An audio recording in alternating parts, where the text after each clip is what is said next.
हफ्ते के आखिरी दिन दुनिया भर के बाजारों से है बेहद कमजोरी के संकेत। बड़ा सवाल है कि कल के लो लेवल के आसपास खुलने के बाद बाजार उससे होल्ड कर पाएंगे या फिर कुछ और फिसलेंगे। इस शुक्रवार कहां होगी क्लोजिंग और कैसे करें आप आज के सेशन की स्ट्रेटजी रहेगा इसी पर फोकस। स्वागत है आप सबका शेयर बाजार लाइव में। नमस्कार, मैं हूं अनिल सिंह जी। और नमस्कार, मैं हूं दीपांशु भंडारी। क्लोजिंग इंपॉर्टेंट रहेगी सर? क्लोजिंग इंपॉर्टेंट रहेगी। खुलेंगे तो गैप से, लेकिन उसके बाद क्या कुछ अहम लेवल क्लोजिंग बेसिस पर होल्ड कर पाते हैं, यानी ये देखना है। बिल्कुल, तो बताएं सर आज के लिए बड़ी बातें क्या है? बड़ी बात तो यही है दीप कि अमेरिका में जो कुछ हुआ जिसका अंदाजा हमें दूर दूर तक नहीं था, शायद किसी को नहीं था, क्योंकि अमेरिकी बाजारों में 650 अंकों का बड़ा कमजोरी वाला सेशन रहा। डाउ में लंबे समय बाद तेज गिरावट आपको डाउ में नेस्डेक में होती हुई दिखी और एसजेएक्स निफ्टी भी डबल सेंचुरी मार्क में खुलता हुआ दिखा, नीचे 250 पॉइंट नीचे। यहाँ पर भी कमजोरी के संकेत है। एशियाई बाजारों से भी संकेत कमजोरी के आते हुए दिख रहे हैं। लेकिन एक अच्छी खबर ऑटो स्पेस से, जहाँ पर हम लगातार बुलिश रहे हैं कि आपको यही वो स्टॉक्स हैं जहाँ खरीदारी करनी है। बजाज ऑटो साल 2000 के बाद 22 साल बाद जाकर अब फिर से एक बार बाय बैक करने जा रहा है। कॉन्फिडेंस दिखाता है मैनेजमेंट का कि कंपनी के पास पैसे भी हैं और खरीदने का मन भी अपने ही शेयर को। तो ये आज के लिए कुछ बड़े ट्रिगर्स जिनके दम पर हम करेंगे आज के ट्रेडिंग सेशन की शुरुआत। बिल्कुल, डिविडेंड पेइंग कंपनी रही है बट अब बायबैक लेकर आ रही है। ये बड़ी बात है।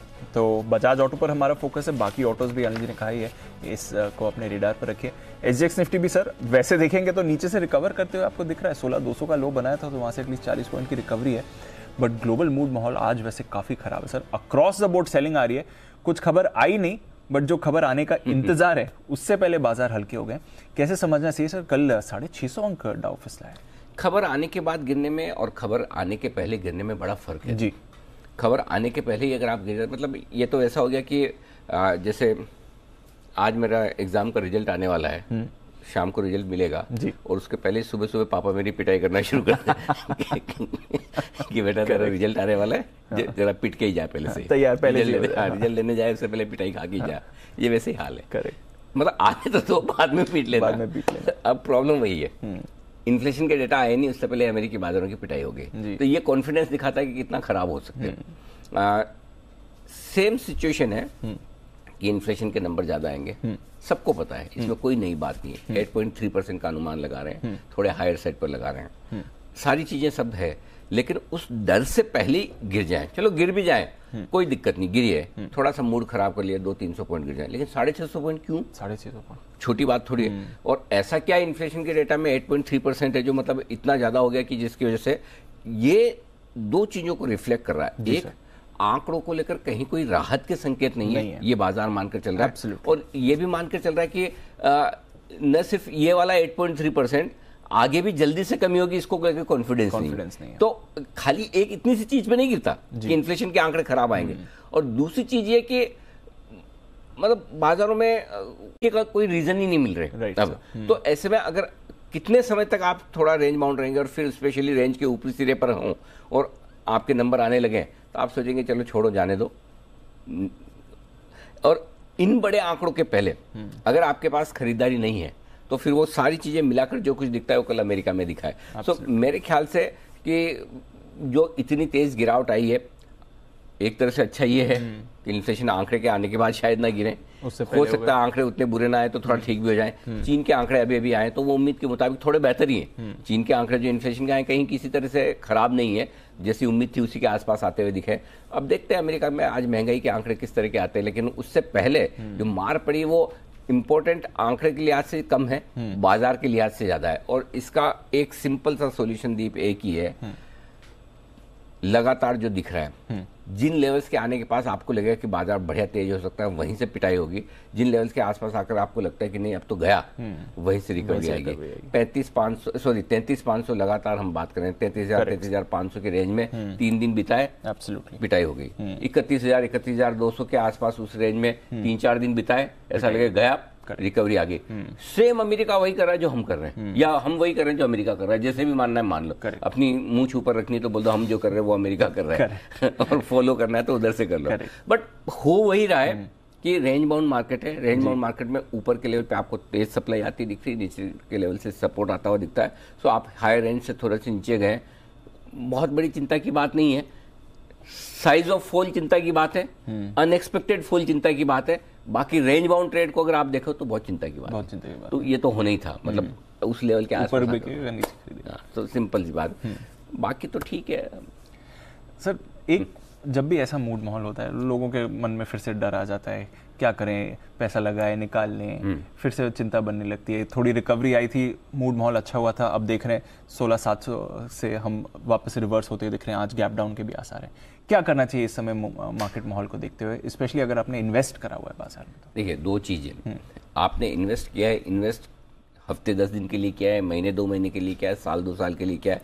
इन्वेस्टमेंट में सबसे इंपॉर्टेंट चीज़ आप सबसे पहली चीज़ तो यही कि कितने समय के लिए किया है जी, ठीक है। और उसके बाद ये आता है कि कहाँ किया है, कि क्या आपने बजाज ऑटो लिया है या फिर आपने कोई XYZ स्टॉक लिया है। सो पॉइंट ये है कि पहली चीज़ तो है कि अगर आपका व्यू हफ्ते 2 हफ्ते का है, महीने 2 महीने का है, आप पोजिशनल ट्रेडर हैं, पोजिशनल इन्वेस्टर जिसे नाम दे दें, अच्छा लगता है सुनने में, तो पोजिशनल इन्वेस्टर हैं, तो फिर आपके लिए क्लियर कट है।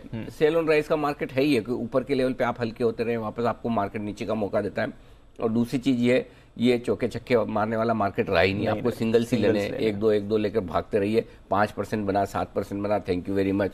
अगर आप सोचो कि मैं कोई स्टॉक खरीद के मैं 25% बना लूंगा, तो आपसे स्मार्ट बहुत सारे लोग बैठे हैं जो 20% और 18%, 15% पे ही निकल जाएंगे, आप देखते रह जाएंगे। तो वो ये मार्केट ऐसा हो गया जहाँ पैसा बनाना बहुत मुश्किल काम है, ईजी है नहीं, किसी भी तरफ ईजी नहीं, शॉर्ट करके भी ईजी नहीं है। अब मुझे बताओ, कल आप 16,500 पे बंद हो रहे हैं, किसकी हिम्मत है शॉर्ट करने की? नहीं है ना, उल्टा सारी शॉर्ट कवरिंग हुई। सो जहां शॉर्ट करने की जगह होती है वहां आपकी शॉर्ट कवरिंग हो रही है, जहां लॉन्ग करने की जगह होती है वहां लॉन्ग अनवाइंडिंग हो रही है। करेक्ट। सो ये दोनों तरफ के मार्केट में पैसा बनाना मुश्किल काम है। इसलिए अगर इन्वेस्टर्स के तौर पर अगर आपका व्यू 2-3 साल का है तब तो ठीक है, कोई टेंशन वाली बात नहीं है। अगर आपका पोजिशनल व्यू है तो फिर आपको थोड़ी सावधानी रखनी है। और स्पेशली मुझे लगता है कि जिस तरह से इंडेक्स आपको है ना परेशान कर रहा है रेंज बाउंड होकर, मिड कैप स्मॉल कैप शेयरों में सेलेक्टिव होना आपको जरूरी है। क्योंकि अगर आपके पास mid cap stocks, quality mid cap stocks नहीं है, तो वहां पर धीरे धीरे आपको नीचे के लेवल्स देखने को मिल सकते हैं। तो मुझे लगता है कि अब ये वक्त आ गया जहाँ,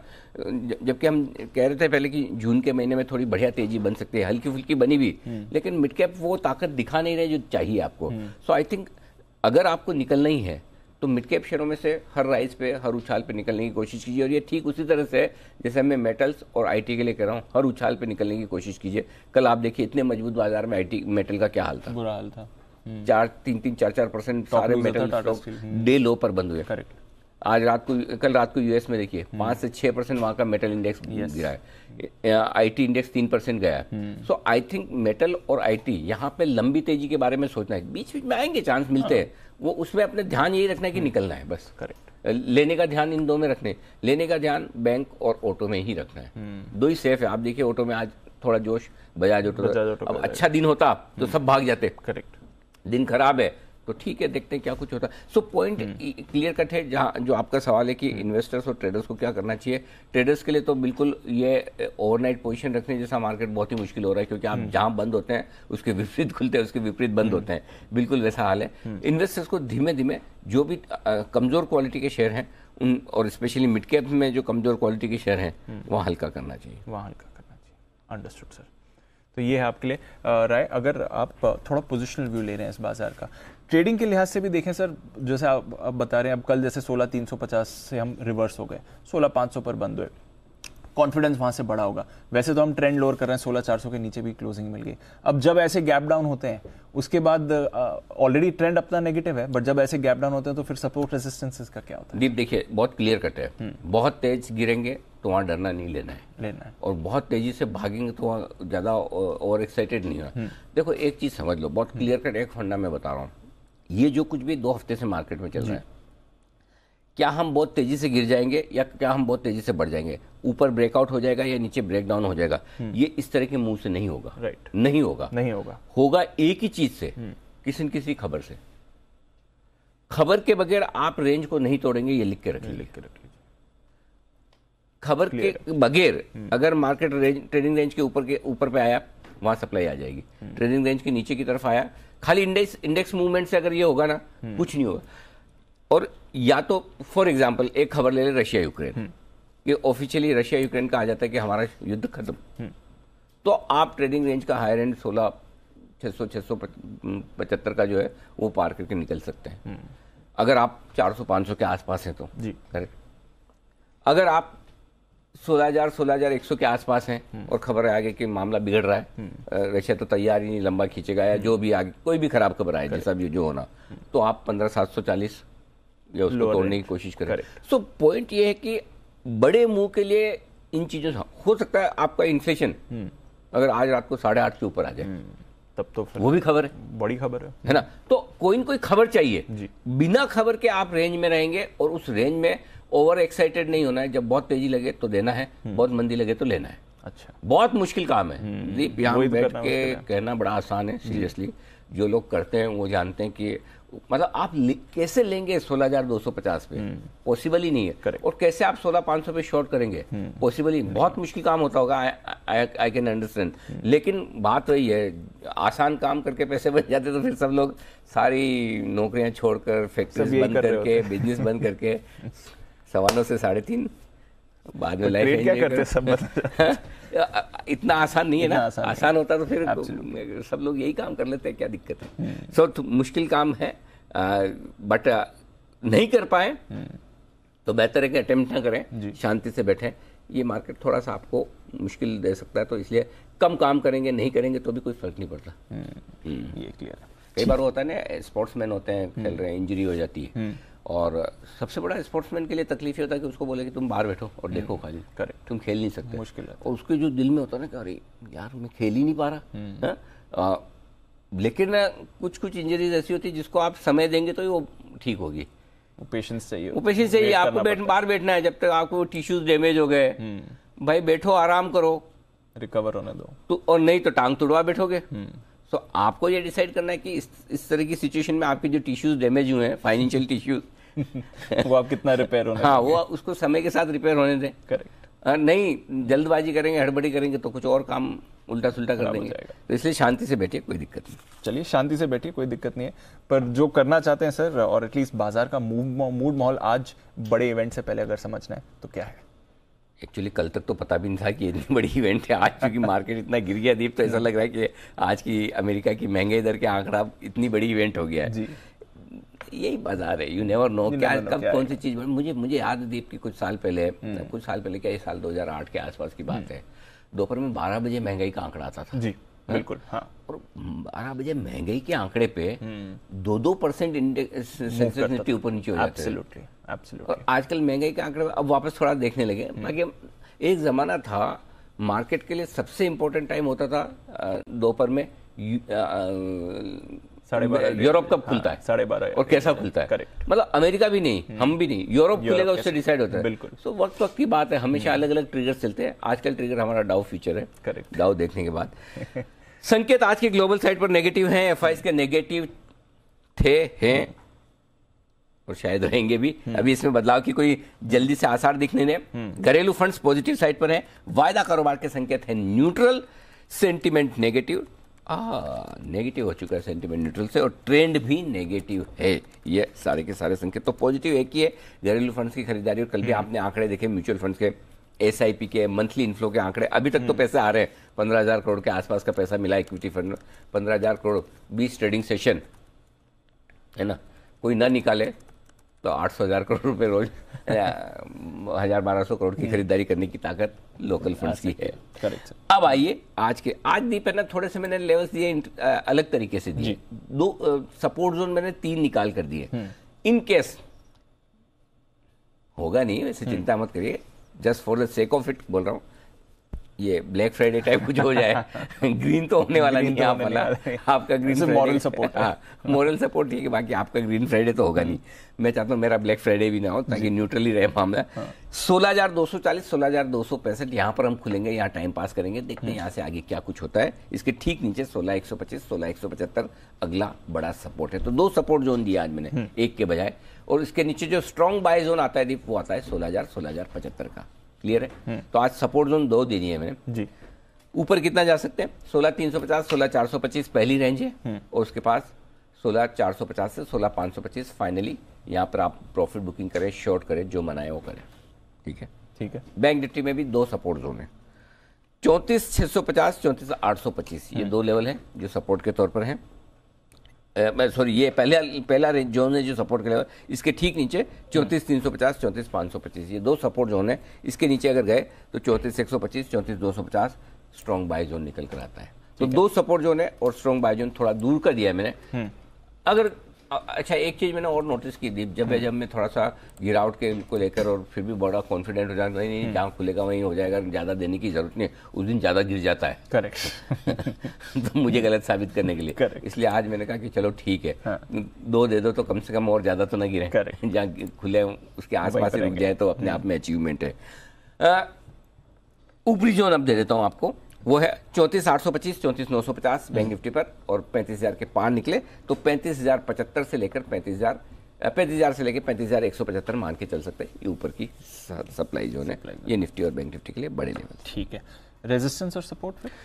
सपोर्ट मैं सीधा 16,350 से गिन रहा हूँ सपोर्ट। ओके, गैप से खुलेंगे 150 पॉइंट तो कम से कम खुलना ही, तो 475 पे बंद हुए थे, 350 से 125 पॉइंट नीचे से गिनते हैं, 350, 300, 265, 240 ये सब कल तक के लेवल है। ये तो आराम से आ जाएंगे, इसमें तो चिंता नहीं, ज़्यादा मेहनत नहीं करनी पड़ेगी। इसके नीचे का देखने वाली बात है 16,200, 16,175, 16,125 और 16,075 ये सारे लेवल्स हैं। लास्ट 16,000 बनता है, उतने की जरूरत नहीं, 400 पॉइंट भी हो गए तो बहुत हो गया, तो इतना ही काफ़ी है गैप से खुलने के बाद। हायर साइड पर 16,425, 450, 475, 500, 525 हर 25 पॉइंट पर, 425 से 525 सप्लाई जोन है, ये समझ लीजिए हर 25 पॉइंट पर। बैंक निफ्टी गैप से खुलेंगे, और मैं ये समझ रहा हूँ कि गैप से खुलकर पहला लेवल 34,825 है, उसके आसपास खुलेंगे। उसके बाद 34,675, 34,600 और 34,525 ये 3 मीडियम लेवल है। बड़े लेवल इसके नीचे जाने की संभावना कम है, अगर गए तो 34,350, 34,250 और 34,125 ये सारे सपोर्ट लेवल आपके लिए बैंक निफ्टी पर। हायर साइड पर 34,950, 35,000 दो छोटे लेवल, 35,000 नहीं डाला है, एक 35,000 भी घुसा दो इसके बीच में। हाँ 34,950, हाँ नहीं बनता है घुसाना। हाँ 34,950, 35,000, फिर 35,075, 150, 275, 350 और फाइनली 450 ये सारे लेवल ऊपर की तरफ बैंक निफ्टी पर। अंडरस्टूड। तो चलिए यहाँ आपके लिए सारे इंपॉर्टेंट सपोर्ट, रेजिस्टेंसेस और आज के बड़े लेवल्स। अब बताएं सर, कल एफआईएस की पोजीशनिंग घटी है बट पीसीआर काफी तेजी से बढ़ा है। कल इतनी भी रिकवरी नहीं थी सर, जो पीसीआर इतना बढ़ गया। हाँ दीप, आज के सेशन की सबसे बड़ी समस्या यही है। फॉल के कल क्या था, कल गैप से खुले, लेकिन आपको हल्के बाजार का माफ कीजिएगा, हल्के बाजार का सपोर्ट मिल गया एक्सपायरी के जी, कि आप लाइट है तो क्या होता है कि जब गैप से खुल रहे हैं तो पहली टेंशन तो उनकी जो लेके गए कल, करेक्ट है ना। तो अगर आपने ये सोचा ही नहीं कि 200 पॉइंट नीचे खुल सकता है, तो आपने उतना अपना रिस्क मैनेजमेंट किया ही नहीं। मार्केट लॉस आएगा, या तो आप पैसे का इंतजाम करो जी, या कुछ और बेचो या वही बेचो। आप नहीं बेचोगे तो ब्रोकर बेचेगा। करेक्ट। तो वो लॉन्ग पोजीशन कम होने का जो खतरा है वो कल नहीं था, क्योंकि पोजीशन हल्की थी। आज क्या है कि कल सारी शॉर्ट कवरिंग हो गई, डे हाई पर जाकर आप बंद। Absolutely, no doubt fresh position कम बनी हुई है। आज देखो दो चीजें दीप, पुट कॉल रेशियो आपको हायर साइड पर दिख रहा है, ओवरबॉट दिख रहा है, ओवरबॉट नहीं तो भी हायर साइड पे तो ही है, लेकिन किस पोजीशन पर वो भी देखा, क्योंकि जो पुट है मतलब कोई बहुत ज्यादा 25-25 लाख ही तो है। सो रेशियो के हिसाब से देंगे कि हायर साइड पे, क्वांटिटी के हिसाब से देखेंगे बहुत ज्यादा नहीं, इतना उसका हाँ उतना प्रेशर नहीं। तो मैं पक्का आपको बोलता जहां खुलेंगे वहां से 50-75-100 पॉइंट तो और गिरना पक्का है। ये कोई और दिन होता तो समझो आप बुधवार को 16,475 बंद होते हैं और पुट कॉल रेशियो आपका 1.25 है, 100% जहां खुलने के बाद अगर आप 100-150 पॉइंट नहीं गिरे तो जो कहे हार जाओ। राइट, तो वो वाली चीज है। सो अब आपके लिए है put call ratio higher side पर, वो नेगेटिव है। जो कल जो आपके पास एकमात्र पॉजिटिव था जी, अब आज वो पॉजिटिव भी नहीं रहा, क्योंकि शॉर्ट कवरिंग कल आपकी सारी की सारी हो चुकी है। अच्छी बात है कि एफआई अपनी पोजीशन काट पीट के 24% पर ले आए, 5-7% और बेच देंगे, उसके बाद तो कहीं रुकेंगे इंडेक्स में। तो मेरे ख्याल से वही वाली बात है दीप की, क्या 15,740 फिर आ रहा है। सवाल तो सबके यही बन रहे हैं। हाँ मुझे पता है, आप पूछ नहीं रहे हो, मन में तो यही चल रहा है। 15 थोड़ा गैप है ना अभी, हाँ, थोड़ा गैप इसलिए, मतलब इतना पूछूंगा सर सोचेंगे मैं बड़ा बेरिश हूँ। 15,740, 15-17% FI index long, put call ratio 0.7, ये वो सारी चीजें आएंगी एक साथ, अगर आई तो जहाँ पर दम लगाकर आंख बंद करके जोर से बहुत सारा खरीदना है, वो कॉम्बिनेशन आएगा। अगर आएगा तो, नहीं आएगा तो कोई बात नहीं, ठीक है। 24% हो गई है। हाँ, इसलिए बोल रहा हूँ कि 5-7% और घट गई और आपका लेवल भी अच्छा आ गया और आपका पुट कॉल रेशियो भी लोअर साइड पे आ जाए तो फिर क्या नहीं, क्या हो जाएगा। पुट कॉल रेशियो का कोई खास चिंता नहीं, आज ही कम हो जाएगा ये आज ही आपका 1 के नीचे आ जाएगा, आज ही ठीक। ये है आपके लिए सर जी। बताएं सर फिर मौजूदा पोजीशन, आज तो बड़ा गैप डाउन दिख रहा है। हाँ, तो आज गैप के बाद में आपके पास 2 ऑप्शन है। एक तो कल के लॉस का स्टॉप लॉस रख लो जो कि 16,240 का है, जहां पर आप खुल रहे हैं। तो मैं थोड़ा सा नीचे का स्टॉप लॉस दे रहा हूं इंट्राडे ट्रेडर्स के लिए 16,175। क्लोजिंग बेसिस पे 3 दिन से हमारा स्टॉप लॉस 16,350 चल रहा है, इसमें कोई बदलाव नहीं करेंगे, आज भी 16,350। 5-10 पॉइंट आप अपना दिमाग लगा लें, मैं एग्जैक्टली नहीं दे सकता तो वो थोड़ा आप देख लें, बट ये है, ठीक है। बैंक निफ्टी का एक ही स्टॉप लॉस है 34,800, जिसको क्लोजिंग बेसिस पे छोटा लगाना है वो 35,000 का भी लगा सकता है, आपकी मर्जी पे, नहीं तो 34,800 लगा लीजिए, ठीक है। इंट्राडे और क्लोजिंग दोनों रखिए। जिनको इंट्राडे थोड़ा दूर का रखना है वो स्टॉप लॉस कल के लो का भी लगा सकते हैं 34,650 का, आपकी मर्जी पे। तो या तो 34,650 रखें या 34,800 रखें, जो आपको ठीक लगे, ठीक है। क्लियर। शॉर्ट पोजीशन 16,525 ये स्टॉप लॉस है आपका इंट्राडे का और क्लोजिंग बेसिस का। दोनों क्लोजिंग 16,625 है, इसको थोड़ा सा ठीक करना चाहिए मेरे ख्याल से। इंट्राडे और क्लोजिंग दोनों 16,525 काफी है, ठीक है। दोनों स्टॉप लॉस शॉर्ट साइड पे निफ्टी पर इंट्राडे और क्लोजिंग बेसिस पे 16,525 और बैंक निफ्टी पर इंट्राडे और क्लोजिंग बेसिस पे 35,300 ये स्टॉप लॉस आपके हुए। ये clear cut well defined stop loss, कोई दिक्कत की बात है, ठीक है। नई पोजीशन शॉर्ट करें निफ्टी, अगर बहुत ज्यादा गैप ना मिले तो 16,525 का स्टॉप लॉस होगा, बाद में खींच कर नीचे ले आएंगे। टारगेट वही 16,300 से गिन रहा हूँ, 300, 265, 240, 3 तो विजिबल है, इसके नीचे गए तो थोड़ी कमजोरी बढ़ेगी। 16,200, 175, 125 ये टारगेट है, यहाँ रुक जाने चाहिए, नहीं रुके तो 16,075, 16,025 के आसपास का जो लेवल बनता है, इसलिए मैंने 16,000 राउंड फिगर में लिखा है। खरीदना चाहते हैं, कल वाली रेंज है बेसिकली 16,125 से 16,200 की रेंज में धीमे धीमे खरीदने का सोच सकते हैं। 16,000 का स्ट्रिक्ट स्टॉप लॉस होगा, 16,240, 265 दो छोटे टारगेट, 300, 350 मीडियम टारगेट, फिर 425 से लेकर 500 के टारगेट हर 25-25 पॉइंट पर आपके लिए ऊपर के हैं, जिनके लिए आपको करनी है खरीदारी निफ्टी में। बैंक निफ्टी बेचना है 35,300 के स्टॉप लॉस के साथ, बाद में स्टॉप लॉस को नीचे लेकर 35,000 पर ले आएंगे एक बार 34,800 नीचे खुलने के बाद। अभी 35,300 रखिए, 34,825 पहला टारगेट है जहां खुलने चाहिए, हो सकता है 34,675 के आसपास खुल जाए, इस रेंज में कहीं न कहीं खुलेंगे। इसके बाद फ्रेश टारगेट नीचे के बनते हैं अगर गिरे तो 34,600, 525 मीडियम टारगेट, 350, 34,250 और 34,125 फाइनल टारगेट, ये आपके लिए बिकवाली करने पर। खरीदना चाहते हैं बैंक निफ्टी, ये थोड़ा ट्रिकी है। खरीदना कहाँ है, ये थोड़ा कंफ्यूजन वाला मामला है। बहुत अच्छी जगह जो खरीदने की वो 34,250, 350 है। अब वहाँ आएंगे नहीं आएंगे कहना मुश्किल है, क्योंकि बैंक निफ्टी गिरने में उतना ज्यादा, भले ही गिर पहले जाए लेकिन क्वांटम में ज्यादा नहीं गिर रहा। करेक्ट। सो इसलिए एक बार 34,525, 34,675 की रेंज में आप चांस ले सकते हैं खरीदने का। स्टॉप लॉस स्ट्रिक्ट रखिए, 34,350 का दूर है मुझे पता है, अगर आपको छोटा लगाना है तो 450 का, 475 का, 500 का जो लगाना है, लेकिन 34,350 ठीक स्टॉप लॉस से जा लगाना चाहिए। ऊपर के टारगेट जो बनेंगे 34,800, 850 दो छोटे टारगेट, 950, 35,000 मीडियम टारगेट, और फिर उसके पार निकले तो 35,075, 175, 275 और 350 तक के फाइनल टारगेट के लिए। अंडरस्टूड। चलिए ये आपके लिए फिर सारे लेवल्स आज के बाजार के। रिस्पेक्ट करें, गैप डाउन होने दें और उसके बाद ही आप डायरेक्शन चूज करें। डेल्टा बैन में था सर, बना हुआ है, उसकी कोई परेशानी नहीं है। अब थोड़ा फंड्स का डेटा भी समझाइए। कैश की सेलिंग तो सर रोज हमें दिख ही रही है, कल स्टॉक फ्यूचर्स में हमने जरूर एफआईएस की तरफ से खरीदारी देखी थी। कल इतनी बिकवाली के आंकड़े नहीं थे, क्योंकि 1,500 करोड़ के कैश में बेच के 950 करोड़ का खरीदा, यानी कि करीबन 550 करोड़ की बिकवाली स्टॉक्स में, जो ठीक है। 870 करोड़ की इंडेक्स में बिकवाली है, तो इंडेक्स को लेकर कल वही वाली बात है दीप, ऊपर के लेवल पे इनको इंडेक्स लग रहा है 16,500, 16,600 की रेंज में आता है, वहाँ इंडेक्स बेच दीजिए, नीचे वापस आएगा तो ले लेंगे, वैसा वाला मामला। वापस नीचे आएगा ले लेंगे, मतलब अभी लेना शुरू नहीं किया, कहाँ से लेंगे पता नहीं। लोकल फंड की 1625 की खरीदारी ठीक है।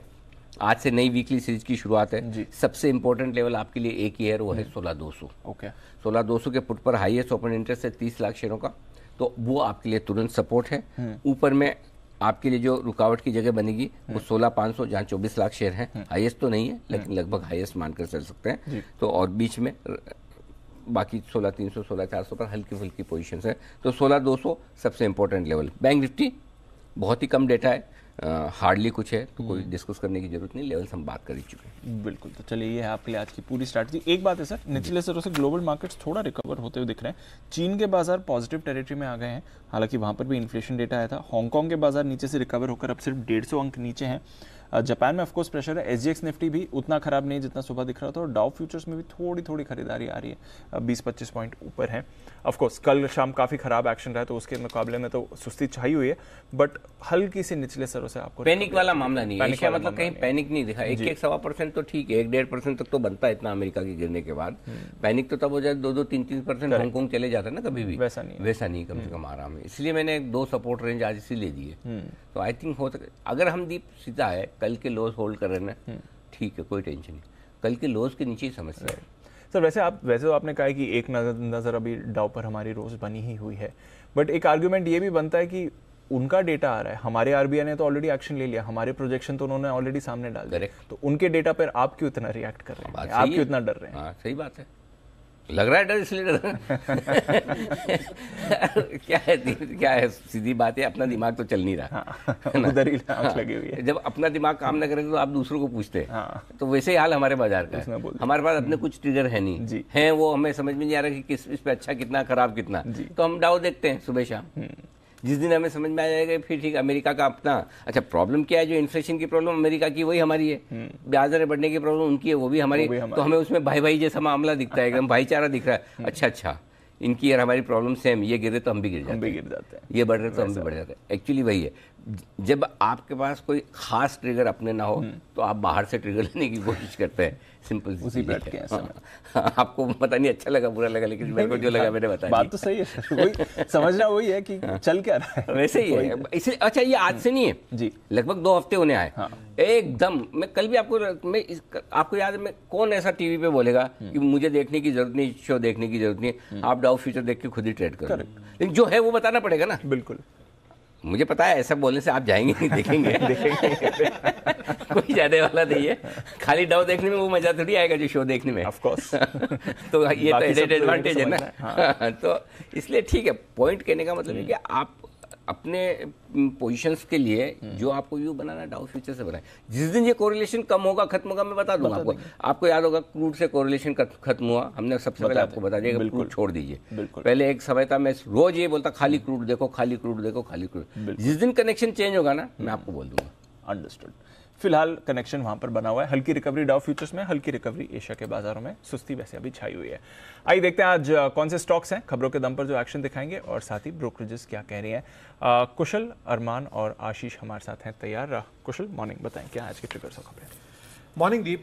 ट्रिगर्स में सबसे पहले टाटा कम्युनिकेशंस पर नजर रखनी है। इन्होंने जो फाइनल डिविडेंड का ऐलान किया था वो एक्स डिविडेंड ट्रेड करते हुए दिखेंगे। साथ ही खबरों में सबसे पहले और सबसे इंपॉर्टेंट आज की खबर है बजाज ऑटो को लेकर, जहां पर बाईबैक पर ये बोर्ड बैठक करेंगे 14 जून को, तो यहां पर आपको फोकस रखना है। साथ ही डॉक्टर रेड्डीज यहां पर आपको ध्यान रखना है, क्योंकि इनकी जो सब्सिडियरी है ऑरिजिन टेक्नोलॉजीज, उन्होंने ओलेमा फार्मास्यूटिकल्स के साथ करार कर लिया, और ये एक्सक्लूसिव ग्लोबल करार किया है इन्होंने। जो नोवल स्मॉल मॉलिक्यूल्स है ऑन्कोलॉजी से रिलेटेड, उस पर रिसर्च, डेवलपमेंट और कमर्शलाइजेशन के लिए ये करार किया गया है, और सिक्वेंशली जैसे जैसे माइलस्टोन्स ये पूरे होते हुए दिखेंगे उसमें इनको पेमेंट मिलेगा। इनफैक्ट एडिशनली यहाँ पर जो एनुअल नेट सेल्स होगी उस पर इनको रॉयल्टी भी मिलती हुई दिखेगी। तो डॉक्टर रेड्डीज के लिए अच्छी खबर आती हुई दिख रही है। साथ ही बायोकॉन, वोकहार्ट जैसी कंपनियों पर फोकस रखिए, क्योंकि यूएस प्रेसिडेंट जो बाइडेन का ट्वीट आता हुआ दिखा है, जहां पर इन्होंने ये कहा है कि जो इनफैक्ट इनके लिए नेगेटिव और बुरी खबर है ये, जहां पर इंसुलिन जिस तरह की यहां पर कीमत है, वहां पर जो प्रोडक्शन कॉस्ट आ रहा है कंपनियों का वो $10 पर आता हुआ दिख रहा है, जबकि यूएस में अभी भी $1000 प्रति महीना इनको देना पड़ रहा है इंसुलिन के लिए। तो यहां पर $35 पर मंथ जो है, इसके लिए जो बाइडेन ट्राई कर रहे हैं, फाइट कर रहे हैं, तो इस वजह से यहां पर ये बायोकॉन और वोकहार्ट आपको नेगेटिव दिख सकते हैं। और अंत में आईएफएल फाइनेंस, ये भी काफ़ी इंटरेस्टिंग डेवलपमेंट होते हुए दिख रहे हैं, जहां पर इनकी जो सब्सिडियरी है आईएफएल होम फाइनेंस, उसमें 20% हिस्सेदारी अबू धाबी इन्वेस्टमेंट अथॉरिटी खरीदेगी, और लगभग 2000 करोड़ रुपए में ये ट्रांजैक्शन होता हुआ दिख रहा है। तो जाहिर सी बात है कि जो वैल्यूएशन है इनकी कंपनी की लगभग 12000 करोड़ पर लगाई जा रही है। तो ये है आपके लिए कुछ खबरें। डील काफ़ी एक्शन होते हुए दिख रहा है और इसके दम पर भी ये सारे स्टॉक्स फोकस में रहेंगे। अरमान, मॉर्निंग, बताएं कौन सी खबरें लेकर आए हैं आप? देखिए, आपने सबसे पहले डील की बात करी तो एक और डील आती हुई दिखी है जिसमें वेल्सपन इंटरप्राइजेज है। जो इनका ये हाईवे का पोर्टफोलियो है वो ये एक्टिस हाईवे इंफ्रा को लगभग 6,000 करोड़ तो एक पार्ट है इंटरप्राइज वैल्यू का जिसमें बेच रहे हैं, उसके साथ साथ 3,000 करोड़ का एक और पार्ट है जो माइलस्टोन और ग्रांट पेमेंट है जो इसमें शामिल नहीं है, उसको ये कुल मिला के बेच रहे हैं। और कंपनी के पास जो मौजूदा ऑर्डर बुक है वो लगभग ईपीसी का जो ऑर्डर बुक है वो लगभग 12,500 करोड़ का है।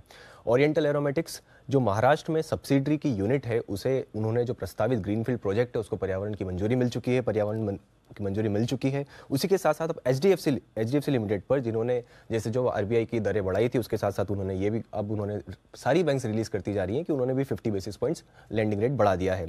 कोटक महिंद्रा बैंक पर ध्यान रखिएगा, जो सेविंग अकाउंट्स पे जो दरें हैं वो भी इन्होंने बढ़ाई हैं, पर उसके लिए नियम ये है कि जो आपका डेली अगर किसी अकाउंट का बैलेंस 50 लाख से ऊपर का है तो उसमें 50 बेसिस पॉइंट्स बढ़ाया गया है। और अंत में बटरफ्लाई गांधीमती अप्लायंसेस पर ध्यान रखिएगा जिसमें डीएसपी म्यूचुअल फंड और कई कंपनियां हैं जिन्होंने लगभग जो 5% हिस्सेदारी बेची है और 7 जून को ये ओपन मार्केट के जरिए हिस्सेदारी बेची गई है और जो ये कुल हिस्सेदारी है वो 5.43% से घटकर अब 0.44% पर हो गई है। ओके, तो ये है आपके लिए कुछ और इम्पोर्टेंट खबरें जहां पर नजर रखनी है। आज की ब्रोकरेज रिपोर्ट्स पर भी कुछ दमदार रिपोर्ट्स लेकर तैयार हैं आशीष एफआईआर में।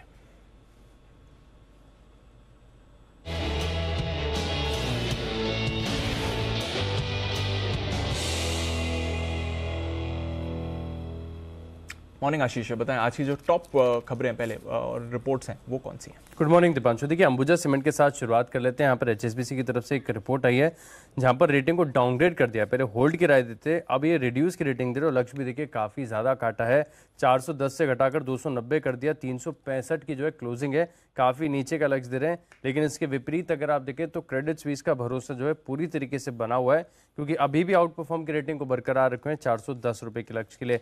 इसके अलावा अगर आप देखें तो एसीसी यहाँ पर एचएसबीसी ने सिमिलरली रेटिंग को डाउनग्रेड किया है और जो लक्ष्य 2100 से घटाकर 1900 कर दिया, 2138 की क्लोजिंग है। वहीं सिमिलर केस है कि क्रेडिट स्विस अपना व्यू बरकरार रखे हुए न्यूट्रल की रेटिंग के साथ 2450 रुपये का लक्ष्य दिया है। श्री सीमेंट पर देखें तो एचएसबीसी होल्ड की राय दे रहे हैं और लक्ष्य जो इन्होंने काफ़ी ज़्यादा काटा है, 27,700 से घटाकर 21,200 कर दिया है। वहीं क्रेडिट स्विस न्यूट्रल की रेटिंग है 24,500, यानी बुल वर्सेस बेयर हो रहा है और क्रेडिट स्विस में सीमेंट स्टॉक्स के ऊपर। एक्सिस बैंक यहाँ पर देखें तो मॉर्गन स्टैनली की तरफ से रिपोर्ट आई है, ओवरवेट की रेटिंग को बरकरार रखा है, 661 की कल की क्लोजिंग है, 910 रुपये का लक्ष्य दे रहे हैं। ये मान रहे कि एसेट क्वालिटी काफ़ी हद तक जो है इंप्रूव हुई है। सबसे बढ़िया बात ये कह रहे हैं कि वैल्यूएशन काफ़ी ज़्यादा अट्रैक्टिव नजर आ रहे हैं जिसके चलते स्टॉक के ऊपर बुलिश ओवरवेट की राय दे रहे हैं।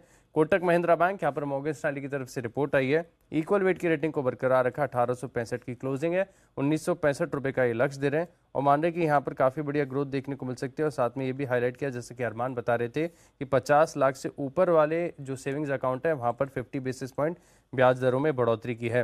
भारतीय एयरटेल मैक्वारी ने आउट परफॉर्म की रेटिंग को बरकरार रखा 845 रुपये के लक्ष्य के लिए। एसबीआई लाइफ पर मॉर्गन स्टैनली ओवरवेट की रेटिंग को बरकरार रखे 1450 के लक्ष्य के लिए। ओके, तो ये तो है कुछ टॉप ब्रोकरेज रिपोर्ट्स। और कौन सी रिपोर्ट्स हैं आपके पास आशीष? दीपांशु, और भी ढेर सारी रिपोर्ट्स हैं। बजाज ऑटो पर देखें, मॉर्गन स्टैनली इक्वल वेट की रेटिंग को बरकरार रखें, 4182 रुपये के लक्ष्य ले। क्रेडिट स्विस ने न्यूट्रल की राय दी है, 4030 रुपये का लक्ष्य दिया है। टेक महिंद्रा पर गोल्डमैन सैक्स ने जो है न्यूट्रल की रेटिंग के साथ लक्ष्य घटाया है, 1429 से घटाकर 1103 रुपये कर दिया है, 1140 के करीब की कल की क्लोजिंग है। और सिमिलरली विप्रो पर भी देखें तो टारगेट जो है 482 से घटाकर 395 रुपीज़ कर दिया है। किया इंडस्ट्रीज यहाँ पर काफ़ी अच्छी रिपोर्ट आई है, जेफरीज की तरफ से खरीदारी की राय को बरकरार रखा है, करीब 1300 रुपये की कल की 40 रुपये का लक्ष्य दे रहे हैं और मान रहे कि कैश फ्लो जनरेशन काफ़ी बढ़िया है और ईपीएस में भी आगे जाकर बढ़िया ग्रोथ देखने को मिलेगी। डेट के लिहाज से देखें तो बैलेंस शीट भी मजबूत है, तो पूरा भरोसा जो है किया इंडस्ट्रीज पर बना है। Shriram transport finance, Credit Suisse की तरफ से रिपोर्ट आई है, आउट परफॉर्म की रेटिंग को बरकरार रखा 1500 रुपये के लक्ष्य के लिए। और इंटरग्लोब एविएशन, अंत में यहाँ पर क्रेडिट स्विस की तरफ से रिपोर्ट देखिए, आउट परफॉर्म की रेटिंग को बरकरार रखा है, 1794 की क्लोजिंग है, 2200 रुपये का लक्ष्य दे रहे हैं और मान रहे कि कोई भी किसी भी प्रकार की सीजनल वीकनेस इधर देखने को नहीं मिल रही है और इनकी स्प्रेड्स काफ़ी बढ़िया है। पैसेंजर काउंट जो है अब प्री कोविड स्तरों के करीब पहुंच चुका है, तो भरोसा बना हुआ है इंटरग्लोब एविएशन पर। ओके, तो ये है ढेर सारी रिपोर्ट जिन पर रहेगा आज भरपूर एक्शन। आइए बढ़ाते हैं इसी एक्शन को आगे और वक्त है हमारे सभी एक्सपर्ट से मुलाकात करने का। Pick of the day.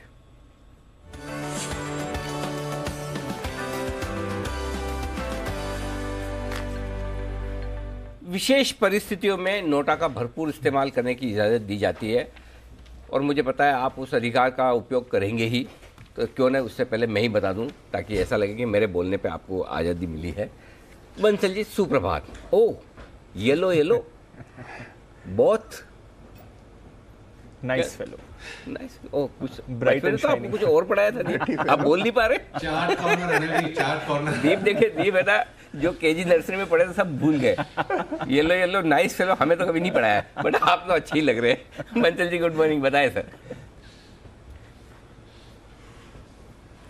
Good morning Anil ji, good morning Deepanshu. देखिए अनिल जी, कल तक तो बाजार तेजी में था, सारे तेजी के स्टॉक लग रहे थे, SBI life, Eicher motor, but US market की गिरावट के बाद चारों तरफ से अनिल जी आवाज बंद है, तो नोटा है अनिल जी।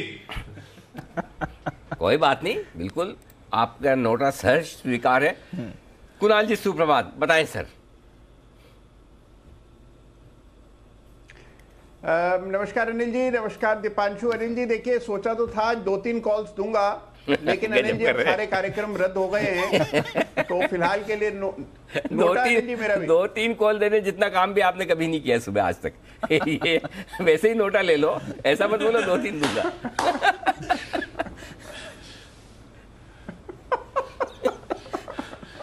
ये वही बात हो गई ना, कोरोना में बोल रहे थे मैं तो अभी छुट्टी के लिए आपको ले जाने वाला था। हाँ, कोरोना आ गया नहीं, कोरोना आ गया नहीं तो हम तो विदेश यात्रा में जाने वाले थे। जी बंसल जी। अनिल जी मैं अभी कुणाल जी को देख रहा था, तो एक चीज अनिल जी पोल करवाइए, मेरा जो येलो अनिल जी वो ज्यादा ब्राइट एंड यंग है अनिल जी, कुणाल जी के येलो से अनिल जी। वो आता था दीप, आपने नहीं देखा होगा, हमने देखा था, वो हमारे स्कूल कॉलेज के जमाने में सर्फ का एड आता था, कविता जी आती थी वो। हाँ? नहीं रिनका आता था। जी जी जी। मेरी कमी, इसकी कमी मेरे से ज्यादा सर्फ। हाँ, कौन सा था कुणाल जी वाला? अनिल जी सर्फ का ऐड था शायद। सर्फ का था, सर्फ या रिन का पता नहीं है। अच्छा, रिन की तो चमकार होती, सर्फ का था। तो मतलब ये है कि बंसल जी ने अपनी कमीज खुद सर्फ से धोई है, इसलिए ज्यादा चमक रही है। इसका पूरा एनालिसिस यही निकलता है। आइए सिद्धार्थ जी हमारे साथ है। सिद्धार्थ जी गुड मॉर्निंग, बताइए sir trick of the day. Good morning Anil ji, good morning Deepanshu और सभी को। मैं नोटा का इस्तेमाल नहीं करूंगा, मैं सुरक्षा कवच लाया हूं, और वो है ये बाजार की गिरावट में एसबीआई लाइफ। इंट्राडे का स्टॉक नहीं है, बट मैं मानता हूं कि पोजिशनल तौर पे अगर आप इसको खरीदे तो काफी बेहतर हो सकता है। अगर पोजिशनल मतलब 10 दिन की बात करूं तो 1225 का टारगेट हो सकता है एसबीआई लाइफ में। लॉन्ग टर्म अगर किसी ने रख लिया तो 1504 रुपए का टारगेट आ सकता है। स्ट्रॉन्ग डिस्ट्रीब्यूशन नेटवर्क है, 1.7 लाख इंडिविजुअल इनके डिस्ट्रीब्यूटर्स है। मार्केट शेयर जो 6.5% हुआ करता था, वो अब पिछले क्वार्टर की बात करूं तो 9% आ गया है एसबीआई लाइफ का। रोबस्ट एनुअल प्रीमियम इक्विवेलेंट है जो इस कंपनी को और आगे बढ़ा रहा है, जिसे हम एपीई कहते हैं, एनुअल प्रीमियम कलेक्शन, तो वो बहुत जोरदार है।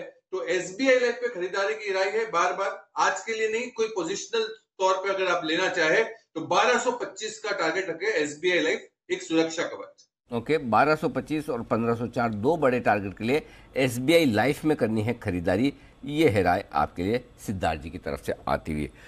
तो चलिए, कहीं कोई कुछ करने के, काम करने के मूड में तो नजर आया है सिद्धार्थ जी। वैसे काम करने के मूड से याद आया, सिद्धार्थ जी आज कुछ ज्यादा ही काम करने के मूड में है, और वो ये कि इस बुधवार अनुपस्थित रहने के बाद आज सिद्धार्थ जी आपको 9:45 पर देंगे अपनी सिप, एक बेहतरीन पोर्टफोलियो थीम जिसके दम पर आप अपना पोर्टफोलियो बना सकते हैं। बताएंगे वो आपको कुछ ऐसे स्टॉक्स जहां पर आपको निवेश करना है, कितने समय के लिए, किस अनुपात में, और कितनी कमाई के लिए। सिद्धार्थ जी तैयार है ना आप अपनी सिप के साथ आज?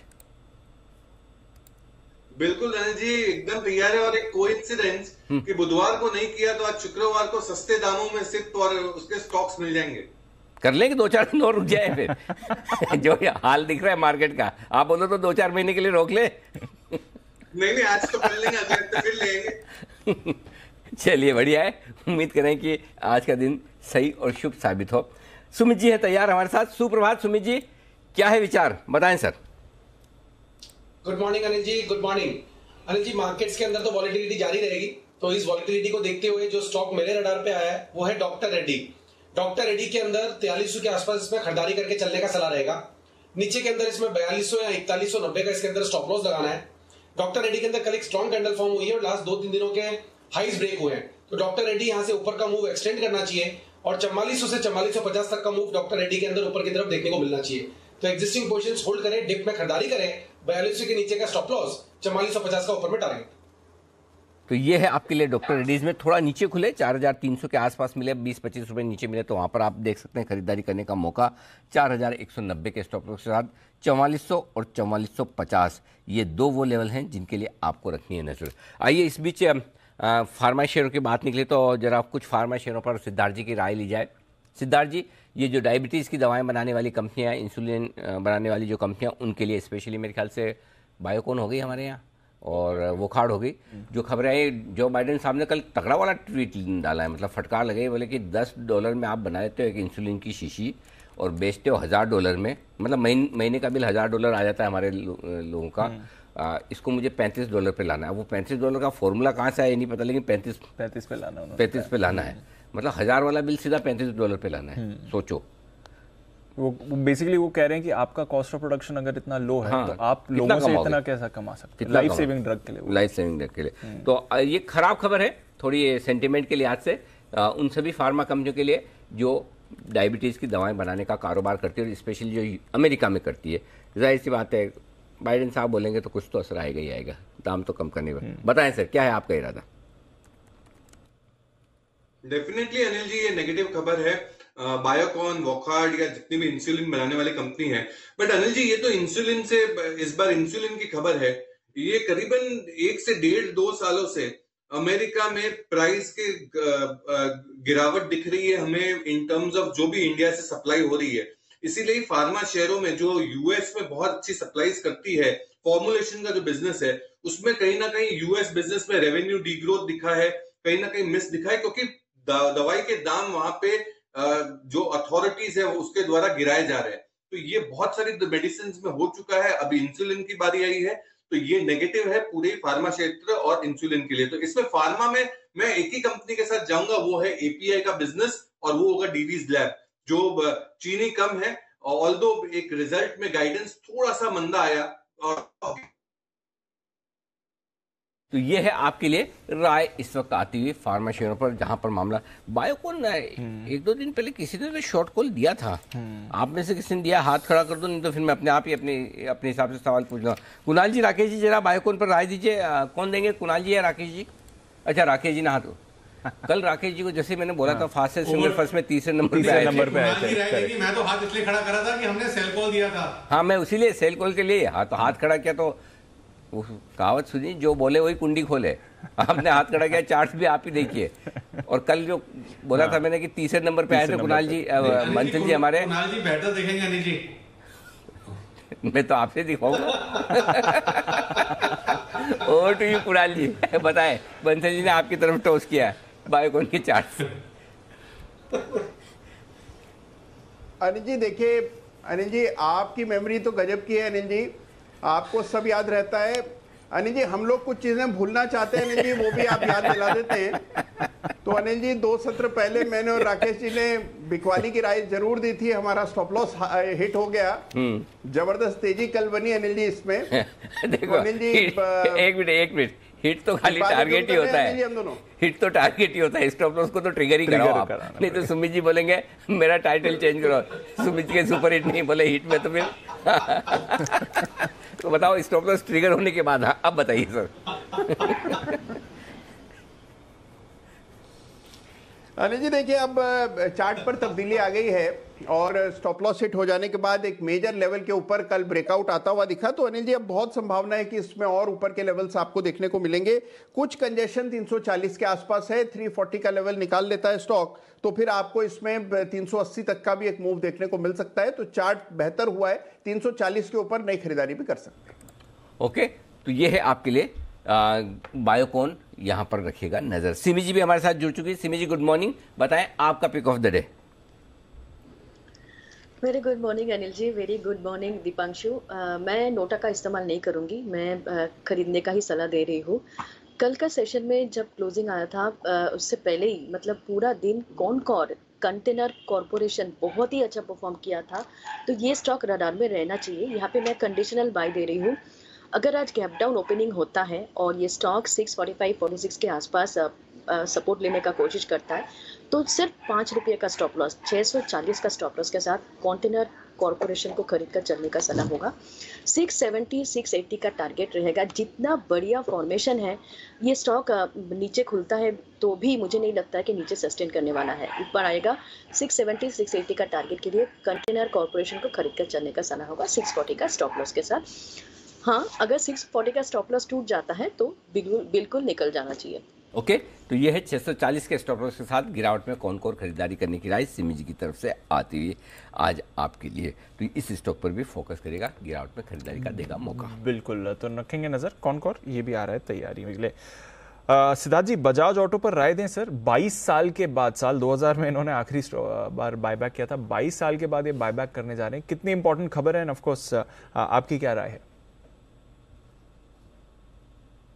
बहुत इंपॉर्टेंट खबर है दीपांशु, और पॉजिटिव भी है क्योंकि कंपनी अपने ही शेयर में काफी कॉन्फिडेंट दिख रहे हैं, क्योंकि काफी वैल्यूएशंस लो में ट्रेड कर रहे हैं सारे टू व्हीलर कंपनियां।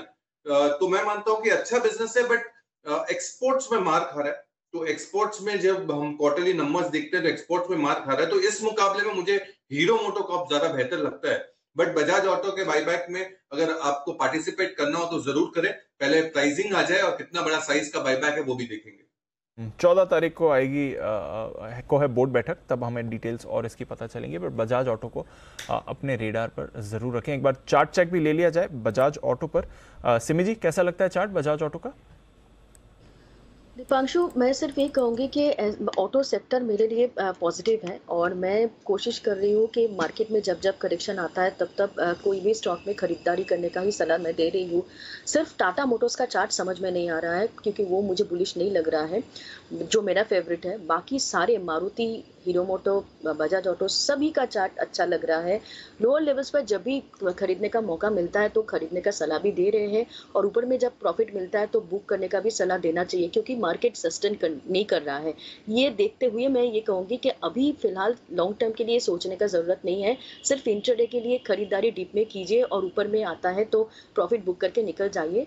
मौका मिलेगा हम लोगों को पोर्टफोलियो में उठाने के लिए। जिनके पास पोर्टफोलियो में ऑलरेडी है वो होल्ड करें। ओके, पोर्टफोलियो में होल्ड करें, ये है आपके लिए राय। आइए बढ़ते हैं आगे और एक खबर की तरफ करते हैं फोकस, जो आपकी स्क्रीन पर इस वक्त फ्लैश होती हुई दिख रही है। ऑटो एंसिलरी कंपनियों के लिए कुछ अच्छी खबर आती हुई दिख रही है। हमारे संवाददाता अमरीश पांडे हमारे साथ कार्यक्रम में हो रहे हैं शामिल, बताने के लिए हैं तैयार। क्या है खबर, किन शेयरों पर पड़ेगा असर? अमरीश, सुप्रभात, बताइए। Good morning sir.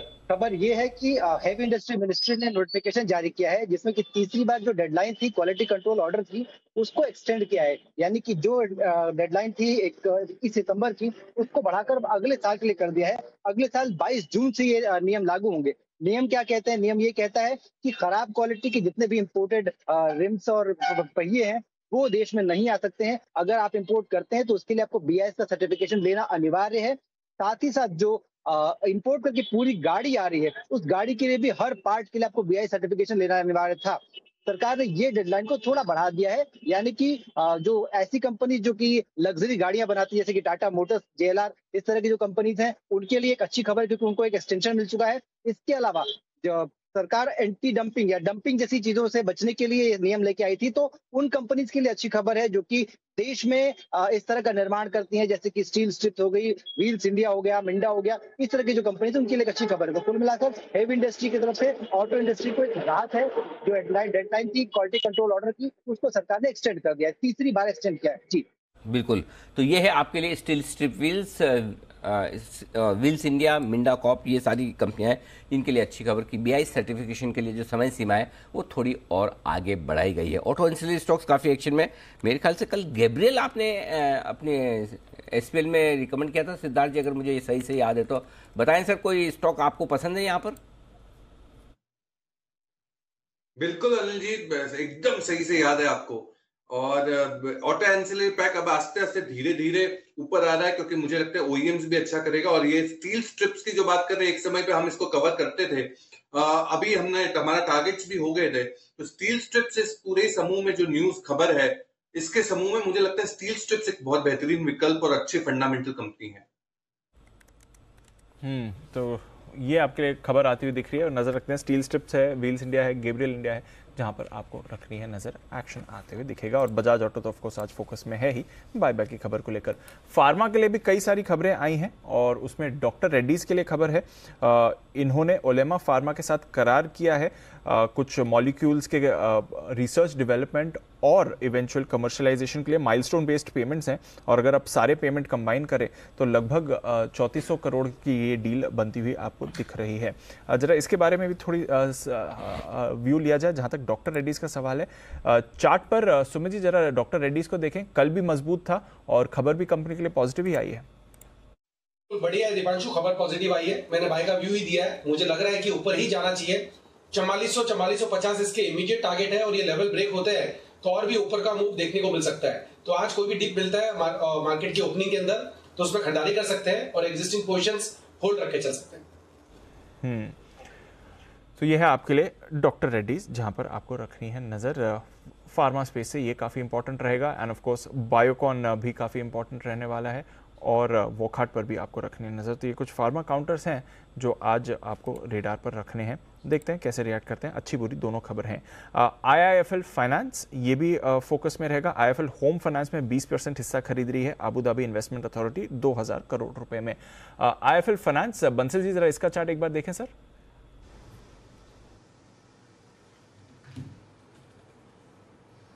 दीपांशु इसका चार्ट देखें तो चार्ट तो काफी इसका पॉजिटिव है। अभी तक तो मार्केट की मंदी में पार्टिसिपेट नहीं कर रहा और इमीडिएटली अगर शॉर्ट टर्म की बात करें तो 315 318 काफी अच्छा बेस है और जिस तरीके का स्ट्रक्चर है, टेक्निकल स्ट्रक्चर परफेक्ट है। बाय ऑन डिक्लाइन वाला मार्केट की वीकनेस पे मेरी नजर से यहाँ पर खरीदारी करनी चाहिए डिलीवरी के अंदर। फाइनेंस ये अच्छी खबर आती है। बिल्कुल, IIFL फाइनेंस के लिए बढ़िया खबर है जहां पर अबू धाबी इन्वेस्टमेंट यहाँ पर निवेश करता हुआ दिख रहा है। स्टॉक में भरपूर एक्शन लेने की संभावना आज आप देख ही सकते हैं, इसमें कोई डाउट नहीं। आइए वागले साहब भी हमारे साथ कार्यक्रम में हो चुके हैं, शामिल करते हैं उनका भी स्वागत। वागले साहब सुप्रभात, बताएं सर कोई पिक ऑफ द डे है आज आपके पास या फिर NOTA? Good morning Anil ji, good morning Deepanshu. आज नोटा का ही प्रयोग होगा क्योंकि आज तो दोनों तरफ से गैप डाउन भी खुलेगा तो बाउंस बैक होगा। तो ये लेवल ऐसा है कि जहां बेच भी नहीं सकते और लेने में थोड़ा सा डर लगता है, तो आज नोटा होगा। चलिए कोई बात नहीं, तो बाजार खुलने के बाद के एक्शन पर फोकस रहेगा, वहां पर देखते हैं क्या कुछ होता है। फिलहाल नोटा का इस्तेमाल करें। आइए कुछ और स्टॉक्स है जहां पर बढ़िया एक्शन होता हुआ दिख रहा है और कुछ ब्रोकरेज रिपोर्ट्स आई तो हम सोचें उस पर भी एक बार व्यू लिया जाए। मेरे ख्याल से KEI इंडस्ट्रीज सिद्धार्थ जी आपकी रिकमेंडेशन लिस्ट में रहा है जहां तक मुझे याद है, नहीं तो भी एक बार अगर आप फंडामेंटली ट्रैक करते हैं तो राय दीजिए। जेफरीज की रिपोर्ट आई है, अच्छी रिपोर्ट है, 1440 का टारगेट है। बताएं सर क्या व्यू है आपका? अनिल जी पॉजिटिव व्यू है KEI इंडस्ट्रीज में। मैं मानता हूं कि इनके ऑपरेटिंग परफॉर्मेंसेस काफी अच्छे हैं, मार्जिन बेहतर होते जाएंगे और करीबन आप 18 से 20% CAGR ग्रोथ उम्मीद लगा सकते हैं आने वाले 2 सालों के लिए। तो KEI इंडस्ट्रीज मुझे बहुत अच्छा लगता है। यही समूह में कल्पतरू पावर, KEC इंटरनेशनल, ये भी कुछ एक अच्छे कंपनियां हैं, बट KEI इंडस्ट्रीज पे खरीदारी की राय ये है आपके लिए राय। इस बीच एक स्टॉक और है जहां पर एक्शन बन सकता है, आज खबरें दमदार हैं। वेल्सपन एंटरप्राइजेस ये अपना हाईवे पोर्टफोलियो कारोबार बेचने की तैयारी में है। कंपनी का मार्केट कैप है 1500 करोड़ रुपए के आसपास और डेट है 2500 करोड़, यानी कि 4000 करोड़ का एक तरह से आप वो समझ लीजिए टोटल मिलाकर मामला होता है। 6000 करोड़ की एंटरप्राइज वैल्यू के हिसाब से ये सौदा हुआ है। इसमें 5 के 5 पूरे हैम प्रोजेक्ट्स जो इनके वो बेचेगी और उसमें 3000 करोड़ के माइलस्टोन पेमेंट्स भी हैं, यानी कि अच्छी खासी डील हुई है वेल्सपन एंटरप्राइजेस की, ये ऐसी मानी जाएगी। सिद्धार्थ जी वेल्सपन एंटरप्राइजेस आप ट्रैक करते हैं तो बताइए, तब तक सुमित जी एक बार चार्ट्स देखेंगे। सुमित जी चार्ट्स पर आप राय दीजिएगा। वेल्सपन एंटरप्राइजेस रेडी करिए। सिद्धार्थ जी आपकी राय। ठीक है अनिल जी, हम क्लोजली तो ट्रैक नहीं करते वेल्सपन एंटरप्राइजेस को, बट बिजनेस काफी अच्छा है और ये जो खबर है इससे पॉजिटिविटी भी दिखती है। ओवरऑल पर्सपेक्टिव से वेल्सपन ग्रुप काफी रिस्ट्रक्चरिंग कर रहा है, तो उस लिहाज से मैं मानता हूं कि अगर आपके इन्वेस्टेड है तो बने रहना चाहिए। ओके, इन्वेस्टेड हैं तो आप बने रहे। चार्ट्स पर कितनी तेजी दिख रही है आपको? कल हो ये क्या है? कल दोपहर के बाद से जोर से भागा 6% ऊपर। ओके, तो कल भी कुछ तो लगता है कि था कि ये खबर अच्छी आने वाली है, इसी चक्कर में काफी तेज उछाल देखने को मिला है। सुमित जी चार्ट्स बताइए। अनिल जी, चार्ट्स के ऊपर एक अच्छा मोमेंटम बना हुआ है। पिछले 15-20 दिनों से स्टॉक ने लोअर लेवल से तेजी करने का शुरुआत किया है 75 के लेवल के आसपास से, और स्टॉक 200 डीएमए के ऊपर आ चुका है। तो वेल्सपन के अंदर न्यूज का इंपैक्ट है। स्टॉक यहां से 100 का लेवल क्रॉस करते ही 105 से 110 रुपए तक का मूव इमीडिएटली शॉर्ट टर्म में दिखा सकता है, यानी 5 से 10% का मूव इमीडिएटली शॉर्ट टर्म में देखने को मिल सकता है। तो जिन्होंने पोजीशंस बना रखी है वो लोग होल्ड करें। 92 रुपए या 93 रुपए का नीचे में सपोर्ट है, वो स्टॉप लॉस होगा। 92-93 रुपए के स्टॉप लॉस के साथ करें खरीदारी। कल आखिरी 1.5-2 घंटे में या सेकंड हाफ में बड़ा मूव आता हुआ दिखा है, और ये मूव इसी खबर के दम पर रहा होगा। जाहिर सी बात है आज और बढ़ सकता है। आइए, बढ़ेंगे तो नहीं, घटेंगे जरूर खुलते ही, लेकिन खुलने के बाद बढ़ेंगी क्या, ये बड़ा सवाल है।